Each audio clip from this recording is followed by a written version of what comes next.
Welcome to the San Gabriel Unitarian Universalist Fellowship of Georgetown, Texas. I'm Frank Sanders, a founding member of this fellowship. I want you to know that we are a welcoming congregation. All are welcome here, regardless of the reasons bringing you here today. You're invited to join us for this time in this sacred space. If you're a first-time visitor, we're glad that you've joined us. You can find more information about the San Gabriel Fellowship at our website, sangabrieluu.org. Today is Stewardship Sunday, a day in which we traditionally launch our annual pledge drive. This service will be conducted by members of our fellowship. And in this service, we will remind you of who we are and where we are going. So again, welcome. Welcome to Stewardship Sunday. Community is the spirit, the guiding light of the tribe, whereby people come together in order to fulfill a specific purpose, to help others fulfill their purpose, and to take care of one another.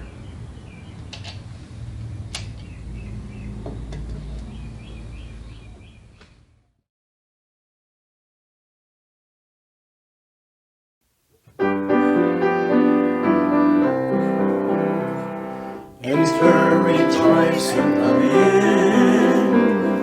Enter, rejoice, and come in.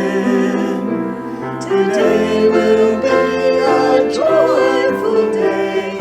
Enter, rejoice, and come in. Open your ears to the song. Open your ears to the song. Today will be a joyful day. Enter, rejoice, and come in. Open your hearts, everyone. Open your hearts, everyone. Today will be a joyful day. Enter, rejoice, and come in. Don't be afraid of some change. Don't be afraid of some change. Today will be a joyful day. Enter, rejoice, and come in. Enter, rejoice, and come in. Enter, rejoice, and come in. Today will be a joyful day. Enter, rejoice, and come in.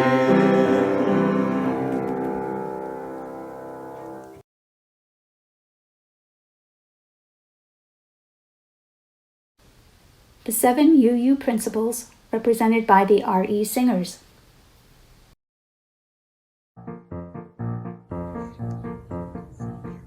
One, each person is important. 2, be kind in all you do. 3, we help each other learn. 4, and search for what is true. 5, all people have a say. 6, work for a peaceful world. 7, the web of life's the way that will bring us back to me and you. Don't ever leave us away together, so do.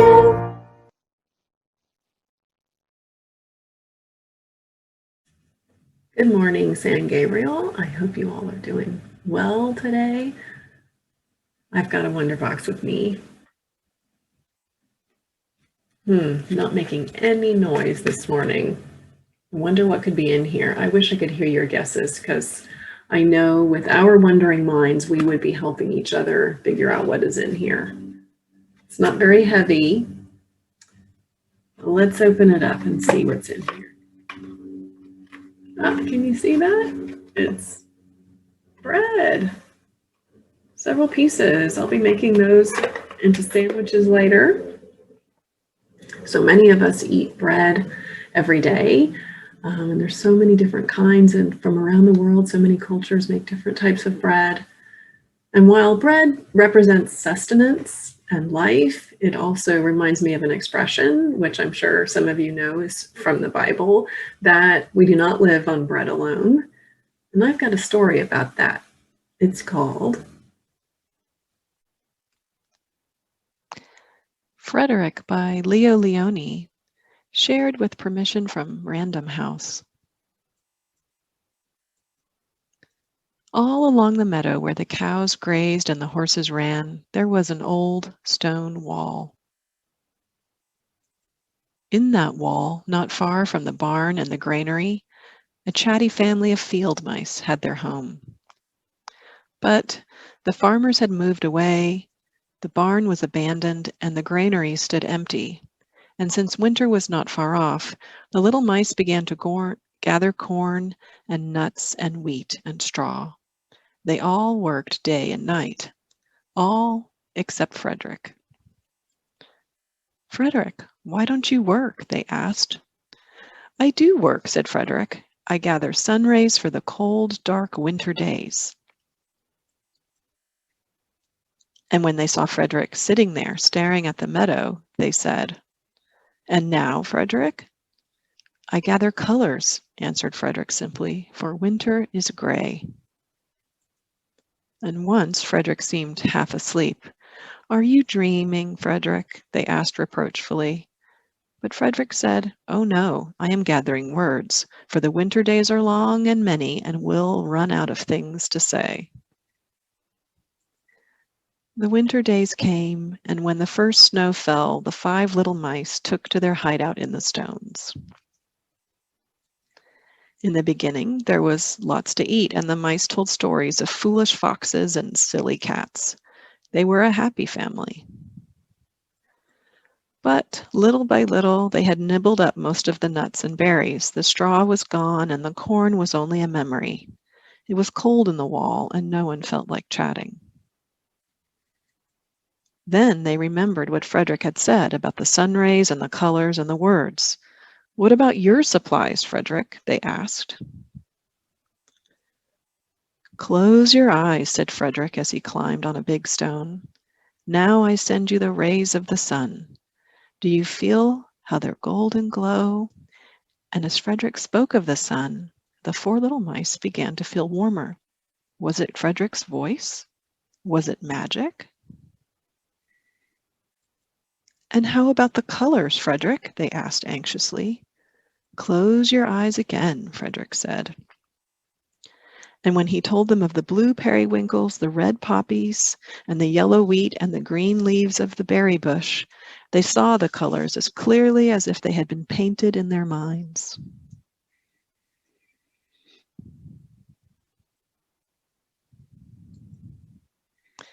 "And the words, Frederick?" Frederick cleared his throat, waited a moment, and then, as if from a stage, he said, "Who scatters snowflakes? Who melts the ice?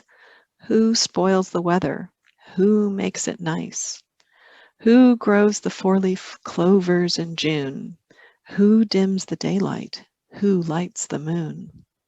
4 little field mice who live in the sky, 4 little field mice like you and I. One is the spring mouse who turns on the showers, then comes the summer who paints in the flowers.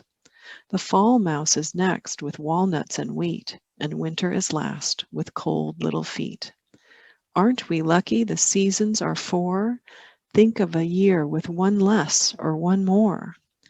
When Frederick had finished, they all applauded. "But Frederick," they said, "you are a poet." Frederick blushed, took a bow, and said shyly, "I know it." The end. How did the things that Frederick gathered, his supplies, the colors, the words, the memories, how did those help the mice? What else did the mice need to get through the winter? When I said that we do not live by bread alone, the rest of that phrase says, but also by every word spoken by God. What does that mean for us as UUs?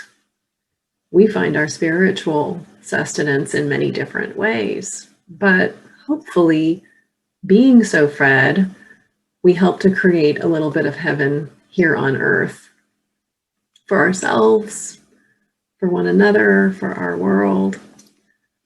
And I ask all of us on this Stewardship Sunday, what do you share? How do you strengthen our community, our mission, our justice work, our future? I imagine the kids have lots of interesting things that they bring to San Gabriel that they want to tell me about at RE time today. I look forward to that. I'll see you then. Bye-bye.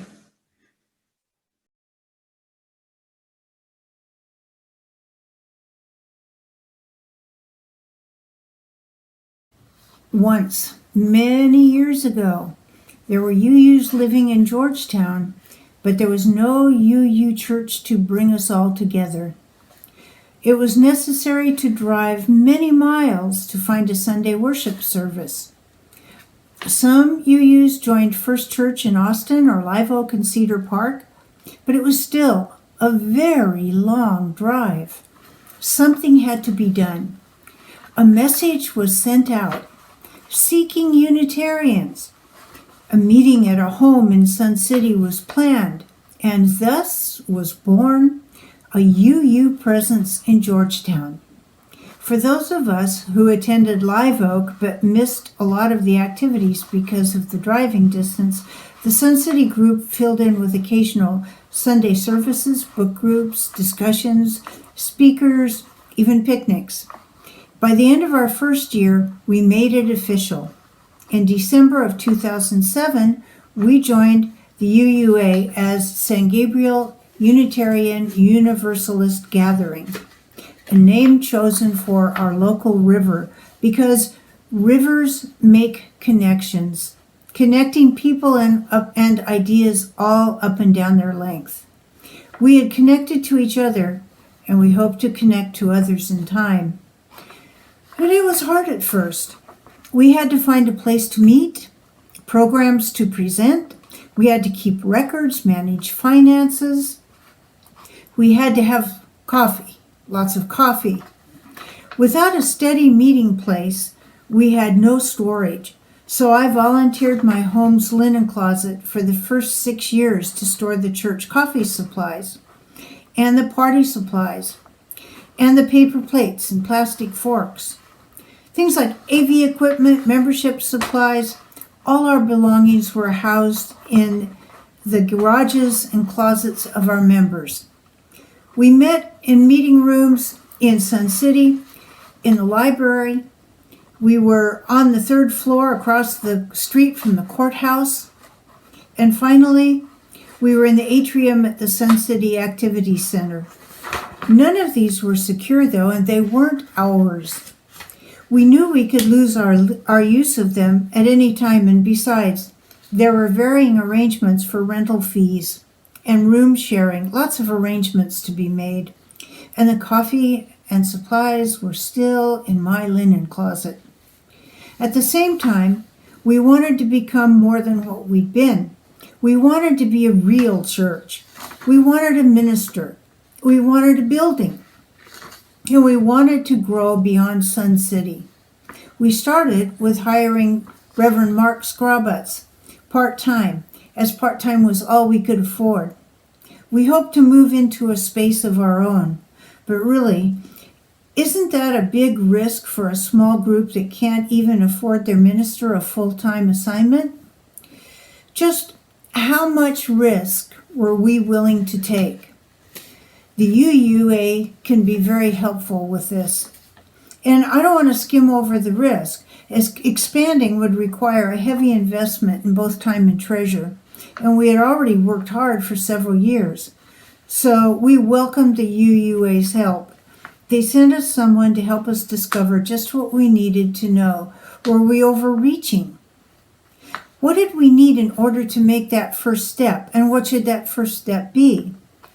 After surveys and discussions, small groups and large, whiteboards and markers, and a bit of math, our advisor was ready to give her conclusion. And what she said has remained with me as the number one description of my church. She said that we could do anything we wanted because we really loved each other. She seemed surprised about that, but I wasn't. The acquisition of our church buildings came soon after. Today's sanctuary was originally the Georgetown Evangelical Free Church. Their congregation in Georgetown dates 1884, although the current building was not built until 1960. They wished that the building remain a church, and then we came along looking for a church building. In our new home, we grew. We added a Sunday school. We increased our minister to full-time. We became involved in the community. But up to then, the changes that had occurred were in the directions that we had chosen: increased size, increased responsibilities, increased outreach. Today, though, we're facing changes that aren't of our choice. Our whole world, it seems, has become strange. The isolation, the lack of connection in our time challenges churches everywhere, and even San Gabriel. It hasn't been easy, but we are San Gabriel, named for a river, a symbol of connection, and we have found ways, even in isolation, to connect to each other and to the community. We know we will be together again. Before too long, we will give a hug, shake a hand, and of course, talk over a cup of coffee at Coffee and Conversation in our church, where the coffee supplies are now kept. These things will happen. To make them happen, I find strength in the one thing we can never change. Remember, we can do anything because we really love each other. Because we really love each other, we can do anything. I'm Lynn Ellis, a founding member of San Gabriel Unitarian Universalist Fellowship, and that's how I remember it. Thank you, Lynn, for that wonderful story and for reminding us of how we came to be San Gabriel Unitarian Universalist Fellowship. Now I'm going to ask everyone to think of our future, envision our future. And I'm not talking 10 years from now. I'm talking about our immediate and our near future. Lynn reminded us that our founders had to ask a question of themselves of how much risk were they willing to take. And that question is just as relevant now as it was then. And it is a question that as we grow and evolve, we should constantly be asking ourselves. Because with risk come rewards. And it's only through going through those risks that we can create something bigger and longer lasting than ourselves.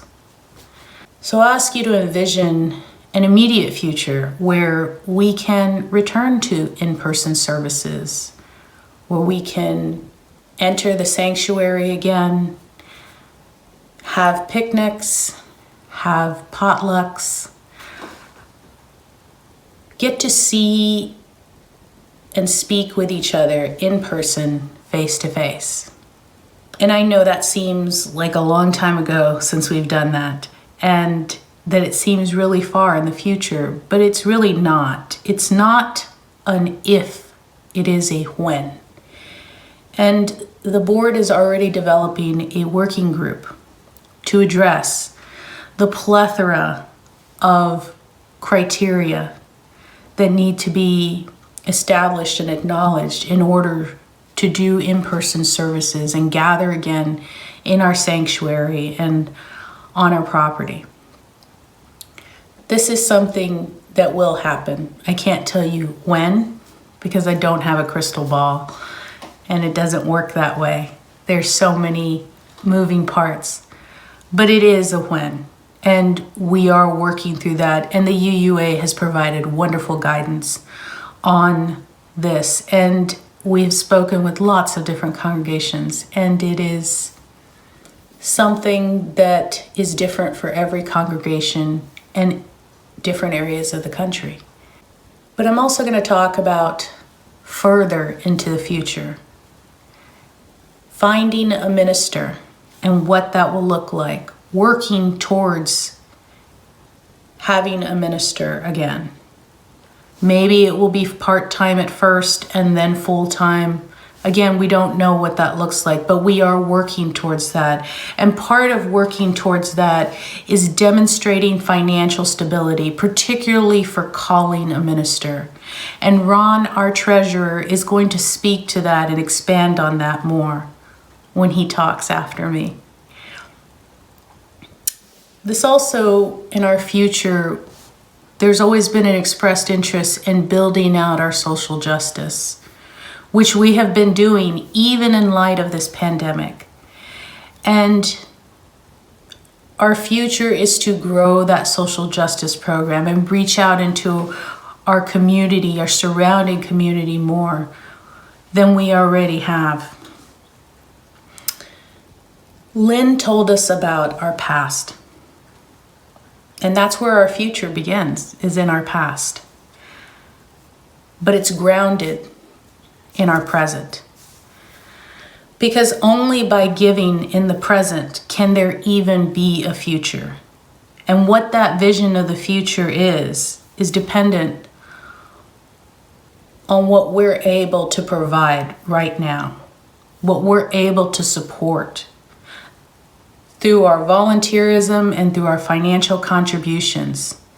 It all counts, it all matters, and it all makes it possible for the virtual environment we've been existing in to be sustained. Like I said, Ron is going to expand more, and he'll talk more about the social justice and some of what we've been able to accomplish in this present. But again, the future is that light at the end of this pandemic tunnel. And it's a bright one. And I ask you to look deep in your hearts and understand what San Gabriel means to you. And to remember that we're all here for each other. And like Lynn said, as long as we all love each other, we're going to be just fine. I'm Ron Karish, and I'm currently your fellowship treasurer. I think that the San Gabriel UU Fellowship is amazing.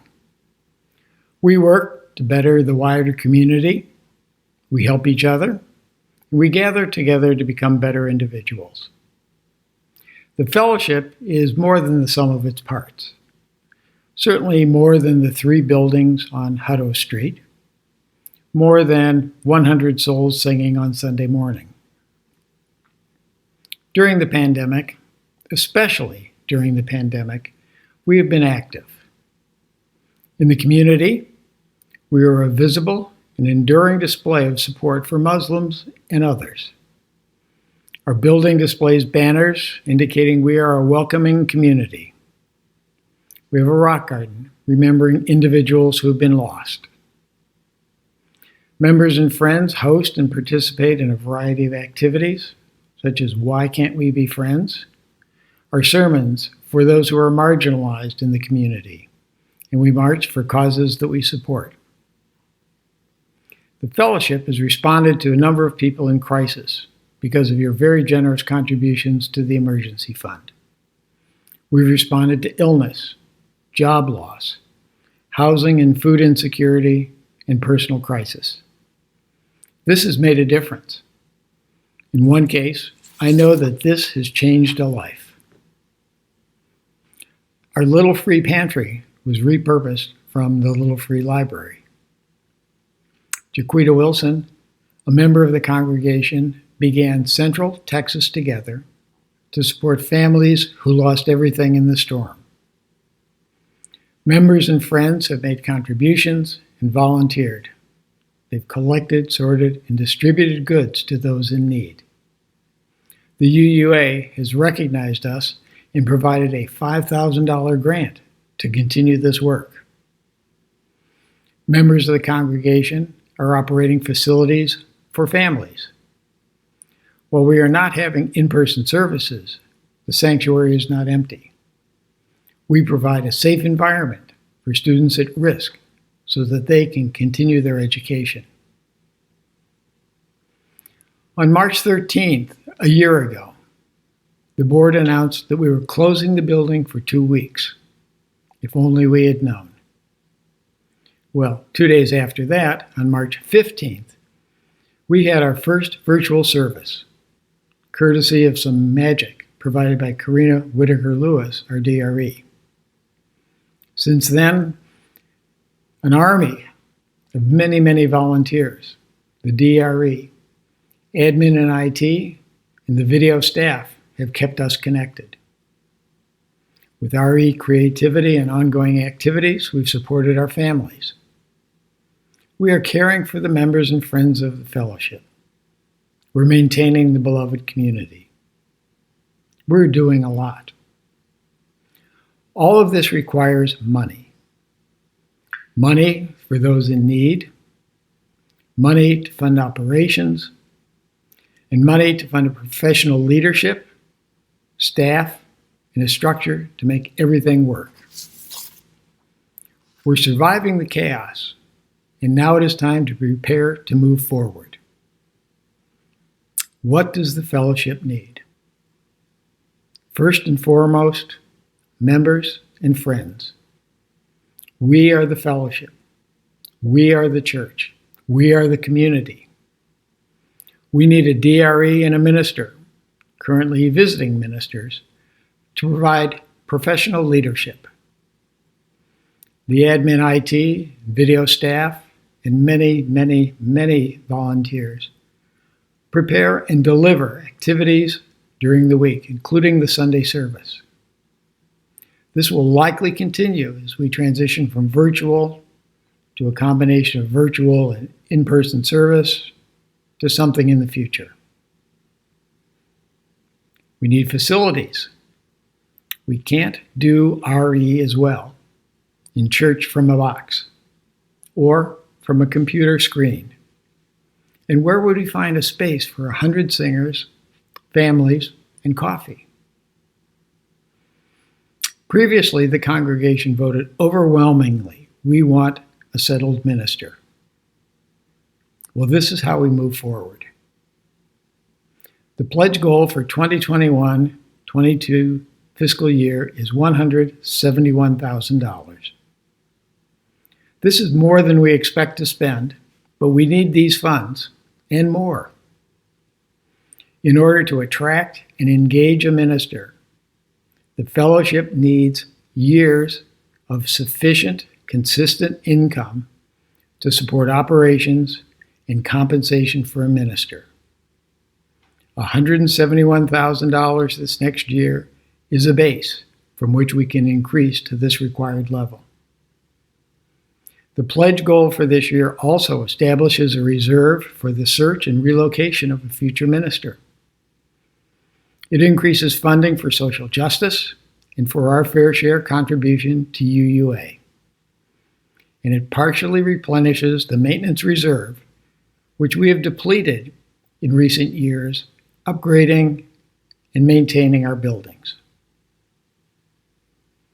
As you pledge this year, this is your support for the fellowship you want.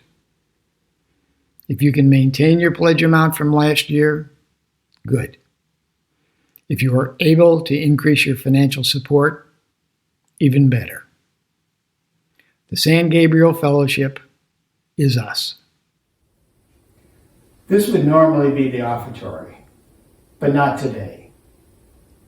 This week, we'd like you to take a few moments to consider, how can you participate in the fellowship? How will you support our good works as we move forward from this most challenging year?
As we prepare to enter our meditation, we ask everyone to intentfully hold this space, not only for the verdict that was handed down in the trial for George Floyd's murder, but for the reason the trial had to happen, the injustice that had occurred, and for all the injustices that will never see a trial, or whose trial's outcomes may not be the same as this. Let us remember that this is one step in the right direction on a long journey of many steps.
With faith to face our challenges, with love that casts out fear, with hope to trust tomorrow, we accept this day as the gift it is, a reason for rejoicing.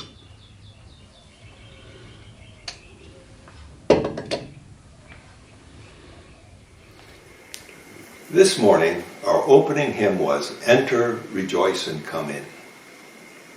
I remember that for several years, the first 3 verses of this hymn were sung to open our services as our congregation wandered from Sun City to the 3rd floor of the Lockett Building downtown, to the Georgetown Library, and back to Sun City. Back in Sun City, we added the 4th verse, Don't be afraid of some change. It was meaningful to us, and we sang it with gusto. That hymn carried us through enormous changes we embarked on. We called our first minister, and we acquired a downtown church building. Now we're facing enormous changes again. We're dealing with an ongoing pandemic and a search for a new minister.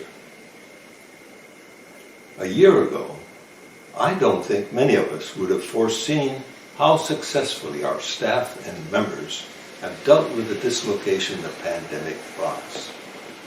It has been truly amazing and heartening. Now, as we begin to see an end to those difficulties imposed on us by the pandemic, our focus is turning to our next challenge, the search for a new minister. But remember, we aren't afraid of some change. We have been tested, now as before. We have faith in our future, together.